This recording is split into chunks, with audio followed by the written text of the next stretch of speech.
ప్రతిఘటన టీవీకి స్వాగతం. క్షణక్షణం మీకోసం.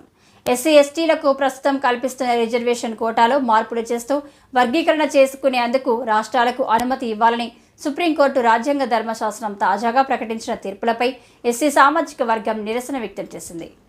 ఈ నేపథ్యంలో దేశంలో రిజర్వేషన్ల రక్షణ కోసం పోరాటం చేస్తున్న రిజర్వేషన్ బచావో సంఘం సమితి నేడు భారత్ బంద్కు పిలుపునిచ్చింది. ఎస్సీ ఎస్టీ వర్గీకరణకు అనుకూలంగా సుప్రీం ఇచ్చిన తీర్పును వెంటనే వెనక్కు తీసుకోవాలని మాల సామాజిక వర్గాల నేతలతో పాటు రిజర్వేషన్ బచావో సంఘం డిమాండ్ చేస్తోంది. ఈ మేరకు సుప్రీం ఇచ్చిన తీర్పును వ్యతిరేకిస్తూ ఈరోజు భారత్ బంద్కు పిలుపునిచ్చింది. అన్ని రాష్ట్రాల్లోనూ సంపూర్ణ బంద్ పాటించాలంటూ కోర్టు తీర్పును వ్యతిరేకించాలంటూ కోరారు.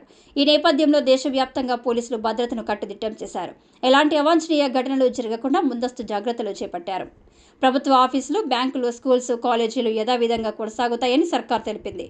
భారత్ బంద్ పిలుపుతో పలు రాష్ట్రాలు ప్రభుత్వాలు అప్రమత్తమయ్యాయి.